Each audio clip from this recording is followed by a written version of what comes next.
बिस्मिल्लाहिर्रहमानिर्रहीम। अज़ीज़ तलबा व तालिबात, अस्सलामु अलैकुम व रहमतुल्लाहि व बरकातुहू। गुज़श्ता लेक्चर में हमने मेहनत पसंद खिरदमंद सबक शुरू किया था, जो कि आपके साल दोम का उर्दू का चौथा सबक है। इसका पहला और दूसरा सम एक्सटेंट इक़्तिबास हमने पढ़ लिया था, और इन इक़्तिबासात के अंदर मोहम्मद हुसैन आज़ाद ने हमें बताया था कि क़ब्ल अज़ तारीख़ का इंसान कैसा था, या उस अहद का इंसान कैसा था जब अभी लोग इकट्ठे रहने शुरू नहीं हुए थे, बड़े बड़े शहर वजूद में नहीं आए थे, जब अभी बड़ी बड़ी आबादियाँ वजूद में नहीं आई थी। उस अहद का इंसान कैसा था, वो किस तरह खुशहाली की ज़िंदगी गुजारता था, किस तरह वो फारिगुल बाली की ज़िंदगी गुजार रहा था, किस तरह उसे किसी किस्म की कोई तकलीफ़ नहीं थी, कोई गम नहीं था, उसे रिज़्क ज़मीन से मिल जाता था, उसे चश्मों से और दरियाओं से पानी मुयस्सर आ जाता था, बहार का मौसम रहता था, जिस्म की तवानाइयाँ इतनी मुनासिब थीं कि उस कल के इंसान को आग तापने की ज़रूरत नहीं थी, तहखाने सजाने की ज़रूरत नहीं थी, और ये कि उसे ऐसे लगता था कि बहार का मौसम हमेशा से है। क्योंकि जैसा कि मैंने आपको बताया था कि जब आपकी जिस्मानी कुव्वत बहुत बेहतर हो तो आपको गर्मी और सर्दी के असरात आप पर मुरतब नहीं होते। उसके बाद अजीज़ तलबा, हमने पढ़ा था कि फिर नया दौर आ गया, एक नया अहद आ गया, और उसमें मोहम्मद हुसैन आज़ाद अपने अंदाज में बताते हैं कि फूलों का तख्ता खिल गया, यानी जिसकी खुशबू तेज़ थी, गर्म थी, और तासीर भी तेज़ थी, और गर्म उसकी खुशबू थी। ये फूल कैसे फूल थे, कैसी क्यारियाँ थी जहाँ पर ये फूल खिले थे। दरअसल बताना ये चाहते हैं कि इंसान इकट्ठा रहना शुरू हो गए और लालच के फूल खिल गए, जिसकी खुशबू गर्म कह रहे हैं, तेज़ कह रहे हैं। और जैसा कि आप जानते हैं कि कोई भी खुशबू हो, अगर वो गर्म और तेज़ हो तो इंसान के दिमाग को तकलीफ़ देती है, उसे सर दर्द हो जाता है। ये मुमकिन नहीं है कि उसे राहत और रूह अफजाई नसीब हो। तो ये लालच, हसद, कीना, ये चीज़ें जो हैं ये वजूद में आ गई थी। जब ये तख्ता खिला, जब ये सूरत हाल पैदा हुई, तो फिर वो बताते हैं कि जब ये तो हमारे सामने कहते हैं कि एक तो फूलों का तख्ता खिला, और फूलों का तख्ता खिलने के बाद फ़रेब के जासूस, आप देखिए, आपको नज़र आ रहा होगा कि उसके बाद क्या हुआ कि वहाँ पर फ़रेब के जासूस और सीना जोरी की शयातीन आ गए। यानी कि आप बताते ये हैं हमें मोहम्मद हुसैन आज़ाद कि पहले तो खुसरो आराम बादशाह था। खुसरो आराम मैंने आपको बताया था कि कोई अमली तौर पर बादशाह नहीं है, वो एक ऐसा दौर था, वो एक ऐसा ज़माना था जब सारे लोग सुकून और आराम के साथ ज़िंदगी गुजार रहे थे। तो वो जो आराम था, वो जो सुकून था, मोहम्मद हुसैन आज़ाद उसे अपने तौर पर उसका नाम जो है वो खुसरो रख देते हैं, खुसरो में आराम उसे कह देते हैं। और फिर खुसरो आराम बादशाह जो है वो खिराज बाज नहीं लेता था। ज़ाहिर है आराम व सुकून के साथ वो लोग ज़िंदगी गुजार रहे थे। उसके बाद वो मुल्क आराम कहते हैं कि वो जो उस मुल्क का नाम रखते हैं वो मुल्क आराम है, खुसरो आराम बादशाह है। चूँकि मुल्क भी कोई मतलब है कि ऐसा अमली तौर पर नहीं है, جغرافیائی حدود و قیود ابھی وجود میں نہیں آئی تھیں، اور ایسے میں وہ کہتے ہیں کہ اس ملک کا نام ملک آرام ہے۔ پھر وہاں پر ناگہاں پھولوں کا تختہ کھلا اور فریب کے جاسوس اور سینہ زوری کی شیاطین آ گئے۔ فریب کے جاسوس آ گئے، یعنی جب لالچ پیدا ہوا تو دھوکہ دینے والے، فراڈ کرنے والے، لوگوں کو تنگ کرنے والے لوگ جو ہیں وہ پیدا ہو گئے۔ جب یہ صورتحال پیدا ہوئی تو سینہ زوری کے شیاطین بھی آ گئے۔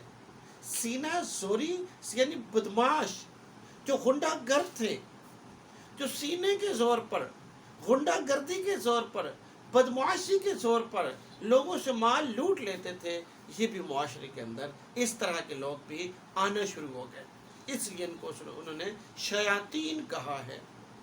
جب یہ دو طرح کے لوگ فریبی اور غنڈہ گرد معاشرے کے اندر آ گئے تو پھر وہ ہمیں بتاتے ہیں کہ پھر ان کی اولاد، یعنی ان کی جو ذریات ہے، آپ دیکھیں کہ ان کی جو ذریات ہے، غارت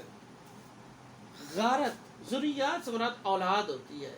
فریب کے جاسوس اور سینہ زوری کی شیاطین کی اولاد یعنی غارت، تاراج، لوٹ مار، یہ آ گئے، اور اس کے بعد پھر ان کے نتیجے میں جو نئی چیزیں پیدا ہوئیں وہ تھا غرور، خود پسندی اور حسد۔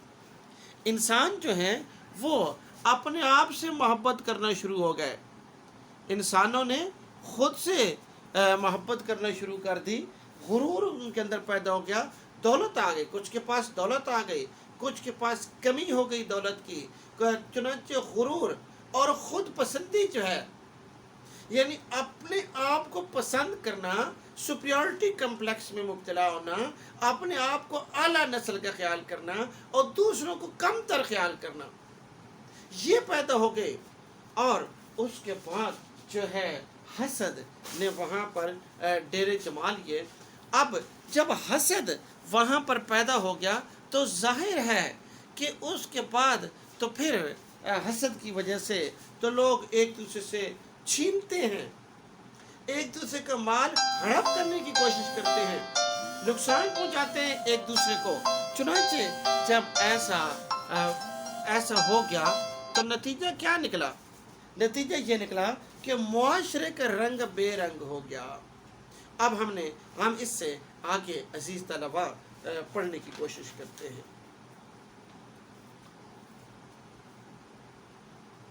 اس کے اثر صحبت سے لوگ بہت خراب ہوئے، کیونکہ وہ اپنے ساتھ دولت کا پیمانہ لائے۔ پہلے تو خدائی کے کارخانے فارغ البالی کے آئین اور آزادی کے قانون کے بموجب کھلے ہوئے تھے، یعنی عیش وافر اور سامان فراواں جو کچھ درکار ہو موجود تھا، اور اسی بے احتیاجی کو لوگ تونگری کہتے تھے۔ پھر یہ سمجھنے لگے کہ اگر ہمارے پاس ہر شے ضرورت سے زیادہ ہو اور ہمیں اس کی حاجت بھی ہو یا نہ ہو، لیکن تونگر ہم جبھی ہوں گے جبکہ ہمارا ہمسایہ ہمارا محتاج ہو۔ ہر چند اس بیچارے ضرورت کے مارے کو خرچوں کی کثرت اور ضرورتوں کی شدت سے زیادہ سامان لینا پڑا ہو، مگر انہیں جب ہمسائے خوشحال نظر آئے تھے تو خوشحال نظر آتے تھے تو جل جاتے تھے اور اپنے تئیں محتاج خیال کرتے تھے۔ جی آپ دیکھیے عزیز طلباء، ہم اس میں کچھ الفاظ کے معنی دیکھتے ہیں۔ جدائی کے کارخانے، خدا کا نظام، فارغ البالی بے فکری، فراواں بہت زیادہ، درکار مطلوب، بے احتیاجی بے نیازی، تونگری، تونگر نہیں پڑھنا، تونگر لفظ ہوتا ہے، اور تونگری اس میں صفت بنتا ہے، دولت مندی، اپنے تئیں، اپنے آپ کو۔ تو اب وہ کہتے ہیں کہ وہ ایک نئی شے پیدا ہوئی تھی اور وہ تھا دولت کا پیمانہ۔ اب آپ کے سامنے میں نے کچھ الفاظ کے معنی بتائے ہیں، اور اب دولت کا پیمانہ پیدا ہو گیا، یعنی کہ پہلے انسان جو ہیں وہ دولت سے ایک دوسرے کو ناپتے نہیں تھے، دولت پیمانہ نہیں تھا، عزت یا کسی کا احترام، محبت، بھائی چارہ یا دوستی کی وجہ دولت نہیں ہوتی تھی، انسان کی توقیر کی وجہ دولت نہیں تھی۔ اب جب دولت کا پیمانہ آ گیا، پھولوں کا تختہ کھلا، اس کے یہاں سے لالچ پیدا ہوا، اس کے نتیجے میں فریب کے جاسوس اور سینہ زوری کے شیاطین معاشرے کے اندر پیدا ہو گئے، اور پھر ان کی ذریات آ گئیں، تاراج، لوٹ مار، یہ چیزیں پیدا ہو گئیں، اور پھر اس کے نتیجے میں معاشرے میں غرور، خود پسندی اور حسد پیدا ہوا۔ تو ایسے میں پھر لالچ، اس کے نتیجے میں وہ ہمیں بتاتے ہیں دولت کا پیمانہ آ گیا۔ جس کے پاس اب معاشرے کے اندر دولت ہوتی تھی وہ قابل احترام تھا، وہ قابل توقیر تھا، لوگ اسے جھک کر سلام کرنے لگے، اور جس کے پاس دولت نہیں تھی اس کا معاشرے کے اندر کوئی مقام نہیں تھا۔ آج بھی یہی ہو رہا ہے، دولت کا پیمانہ جو ہے وہ انسان کی عزت کا یا اس کے مقام و مرتبے کا تعین دولت کا پیمانہ کرنا شروع ہو گیا، جو بہرحال ایک بہت ہی افسوسناک عمل ہوا، ایک بہت ہی افسوسناک شروعات ہوئی۔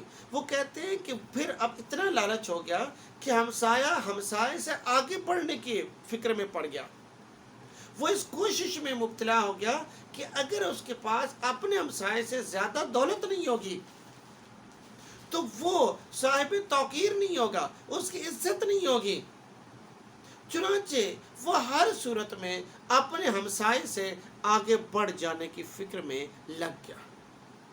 یہ بھی ممکن ہے، محمد حسین آزاد کہتے ہیں کہ بیچارے ہمسائے کو اپنی فکروں نے تنگ کر رکھا ہو، وہ خود بہت مسائل اور مصائب میں گھرا ہوا ہو، لیکن وہ کہتے ہیں کہ ہر شخص کوشش کرنے لگا کہ اسے گھر میں سامان کی ضرورت ہے یا نہیں ہے، وہ اپنے ہمسائے سے چند قد گام آگے بڑھ جائے، کیونکہ دولت پیمانہ تھا، اور دولت کا پیمانہ توقیر کا مرتبہ متعین کرتا تھا، اس وجہ سے یہ بہت ضروری ہو گیا تھا، اور یہ بڑا نقصان ہوا۔ اس کے بعد اگلا اقتباس دیکھیے، اس بدنیتی کی سزا یہ ہوئی کہ احتیاج اور افلاس نے بزرگانہ لباس پہنا اور ایک پیر زادے بن کر آئے۔ حضرت انسان کے طمع خام کے خمیر تھے، خسرو آرام کی عقیدت چھوڑ کر ان کی طرف رجوع ہوئے، چنانچہ سب ان کے مرید اور معتقد ہو گئے، اور ہر شخص اپنے تئیں حاجت مند ظاہر کر کے فخر کرنے لگا۔ مقام افسوس یہ ہے کہ اس بدنیت نوحس قدم کے آنے سے ملک فراق کا رنگ بالکل بدل گیا، یعنی انواع و اقسام کی حاجتوں نے لوگوں کو آن گھیرا، سال میں 4 موسم ہو گئے، زمین بنجر ہو گئی، میوے کم ہونے لگے، ساگ پات اور موٹی قسم کے نباتات پر گزران ٹھہری، خزاں کے موسم میں کچھ برے بھلے اناج بھی پیدا ہونے لگے، لیکن جاڑے نے بالکل لاچار کر دیا۔ کبھی کبھی قحط سالی کا ٹڈی دل چڑھ آتا، اسی لشکر میں وبا اور امراض غول کے غول بیماریاں اپنے ساتھ لے کر آتے اور تمام ملک میں پھیل جاتے۔ غرض عالم میں ایسا تہلکہ پڑا کہ اگر ملک فراق کے انتظام میں نئی اصلاح نہ کی جاتی تو یک قلم برباد ہو جاتا۔ سب دکھ سہ لے سکتے تھے مگر قحط کی مصیبت غضب تھی، چونکہ یہ ساری نحوست احتیاج اور افلاس کی نحوست سے نصیب ہوئی تھی، اس لیے سب اپنے کیے پر پچھتائے۔ جی عزیز طلباء، میں نے آپ کے سامنے اس سبق کا اگلا اقتباس پڑھا ہے۔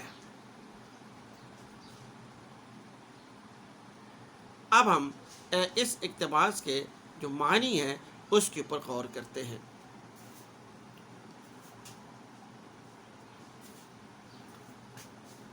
افلاس، غربت، پیر زادے، بزرگ کے بیٹے، तमाय खाम का खमीर, फित्रतन लालची होना, किसी शख्स के खमीर में लालच होना, रुजू करना, राबता करना, मोतकद अकीदतमंद, बदनीयत खराब इरादे वाला, जिसकी नीयत ठीक न हो, नहुस कदम, मनहूस कदम, नापाक कदमों वाला, रंग बदल गया, हालात बदल गए, अहद बदल गया, अनवाह अकसाम, किस्म किस्म के, बंजर, वीरान, साग पात, सब्जियाँ, लाचार, मजबूर, कहत साली, खुश्क साली, टिड्डी दल, टिड्डियों का लश्कर, गौल दर गौल, गिरोह दर गिरोह, तहलका, बड़ा हंगामा, यक कलम, फौरन,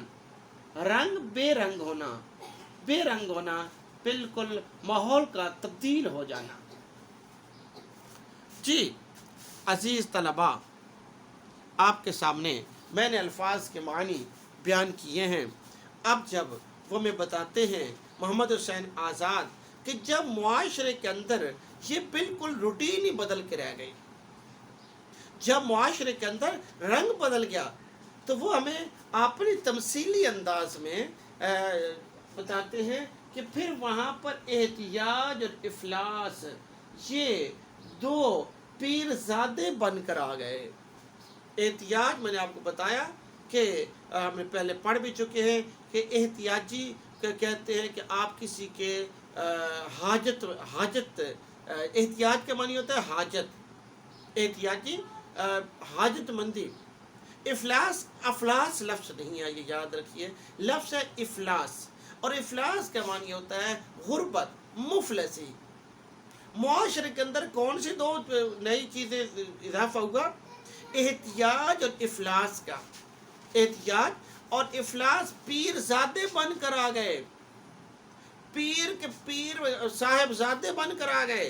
ये मुआशरे के अंदर आके बैठ गए, और इंसान जो वो कहते हैं कि तमाय खाम, जिसकी खमीर में लालच भरा हुआ है, जो लालची है बुनियादी तौर पर, वो फौरन इनके हाथ पर बैत करने लग गए। एहतियाज और इफलास के हाथ पर इंसानों ने बैत कर ली। और अब क्या हुआ? जब एहतियाज और इफलास यानी लोग मुफलिस हो गए, लोग हाजतमंद हो गए, वो रंग बदल गया था। जब वो रंग बदल गया तो हमें वो बताते हैं कि अब वो जो प्री हिस्टोरिक टाइम के नक्शे उन्होंने हमारे सामने खींचा था, जब इंसान को हर तरह की आज़ादी थी, हर तरह का सुकून और आराम था, अब खुसरवे आराम का दौर बदल गया था। मुल्क आराम का जो रंग है वो बेरंग हो गया था। खुसरवे आराम की बजाय इंसानों ने इफलास और इहतियाज के हाथों पर बैत कर ली थी। खुसरवे आराम एक अच्छा बादशाह था, सुकून देने वाला बादशाह था, और लोगों ने एहतियाज और इफलास के हाथों पर बैत कर ली। जब ये सूरत हुई तो फिर एक अजीब व गरीब तहलका मच गया। अब मौसम चार हो गए। पहले तो मौसम एक बहार का ही लगता था, यानी जिस्मों की तवानाइयाँ वैसी न रह गई, सेहत वैसी न रह गई, और हर मौसम के असरात जो हैं वो इंसानों के ऊपर मुरतब होना शुरू हो गया। इसी तरह पहले जब ज़मीन दस्तरखान चुन देती थी और लोग खा लिया करते थे, अब वो ज़माना गुजर गया। साग पात पर किसी ज़माने में गुजारा हो जाता था, सब्जियों पर गुजारा हो जाता था, फल खा लेते थे। अब तो ज़मीन ही बंजर हो गई, क्योंकि एहतियाज और इफलास का मनहूस कदम पड़ गया था। ज़मीनों ने जो खुराक है, जो रिस्क है, वो उगलना बंद कर दिया, और उसका नतीजा क्या हुआ?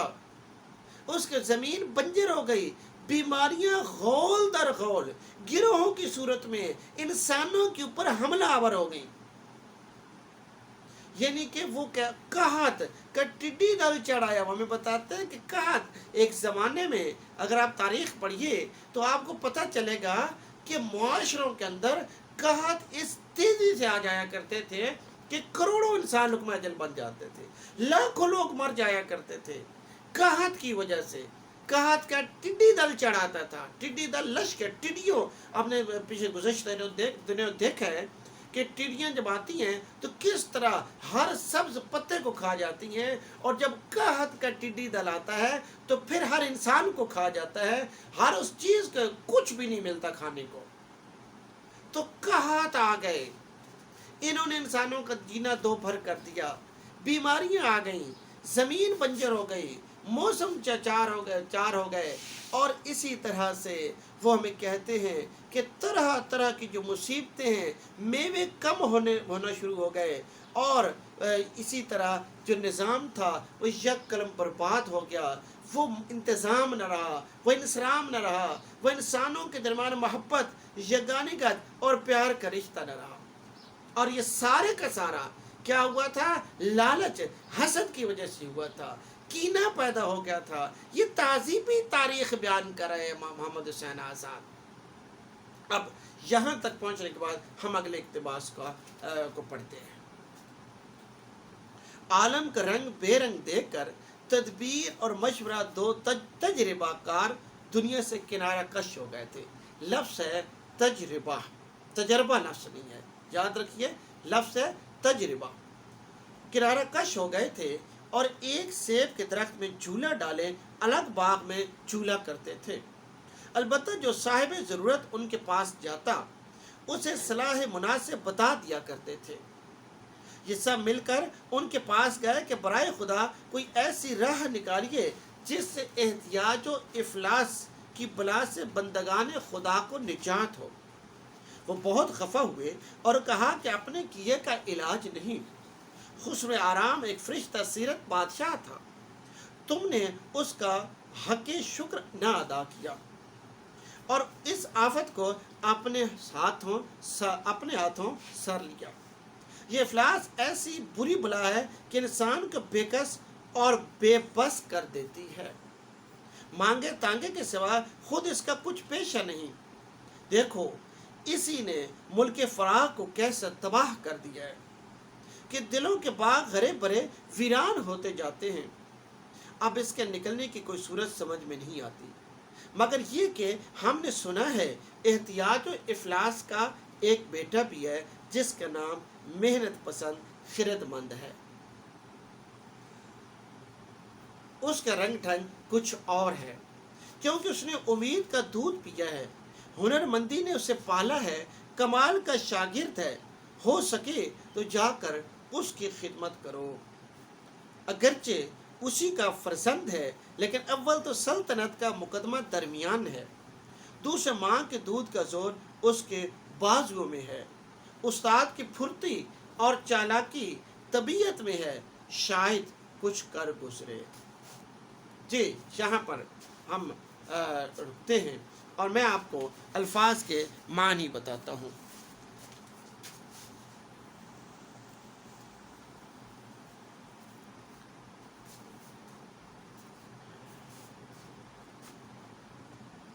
लाचार, मजबूर,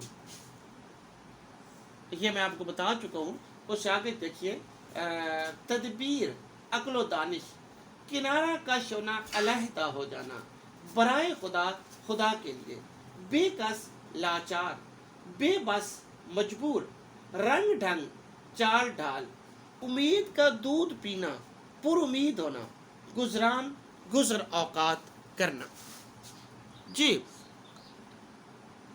अजीज तलबा, अब क्या हुआ कि ये लोग बहुत ज़्यादा परेशान हो गए थे, रंग बेरंग हो गया था।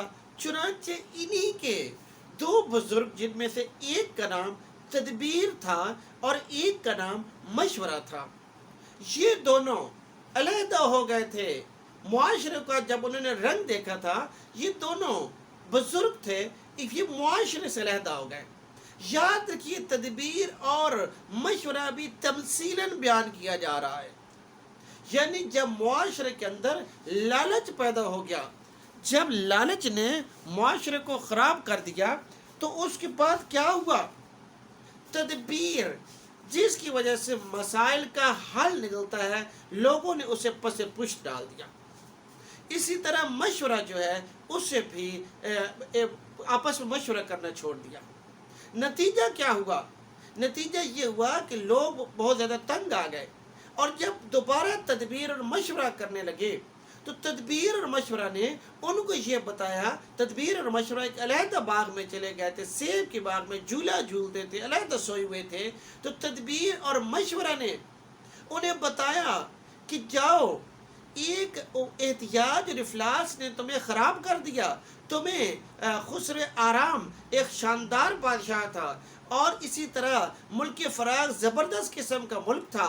तुमने नाशुक्री की, नाशुक्री के नतीजे में तुम तरह तरह की मुसीबतों और गमों में मुब्तला हुए। अब तुम एक शख्स है जिसका नाम है, उसने बताया है, मेहनत पसंद खिरदमंद। ये एहतियाज और इफलास का बेटा है, एहतियाज और इफलास का बेटा है ये। तुम उसके पास चले जाओ। अगरचे ये इफलास और एहतियाज का बेटा है, लेकिन फिर मज़ीद हमें 2-3 तमसीलें बता रहे हैं कि इसने उम्मीद का दूध पिया है, यानी नाउमीद नहीं होता, इसके अंदर उम्मीद हमेशा रहती है। जो दाना आदमी होता है, जो मेहनत पसंद खिरदमंद होता है, वो पुरुमीद होता है। इसी तरह हुनरमंदी उसे आती होती है, तरकीब कर लेता है कोई ना कोई, तो उसे हुनरमंदी ने पाला है, कमाल का शागिर्द है।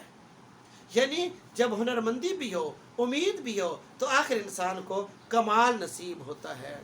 तो वो कहता है, हो सके तो जाकर उसकी खिदमत करो। अगर आप उसके सल्तनत का मुकदमा जो है वो दरमियान में आन पड़ा है, और ये कि माँ का दूध, यानी उम्मीद उसकी माँ है, उसका दूध उसके बाजुओं में ताकत भरता है, और उस्ताद की फुर्ती और चालाकी ने उसे मज़ीद तवानाई बख्शी है। यानी अब एक और मंजर आपके सामने आ रहा है, एक तीसरा मंजर आ रहा है। एक ज़माना था जब मुल्क फराग था, फिर एक और मुल्क बना जब फूलों का तख्ता खिला और लोग अज़ाब में मुब्तला हो गए।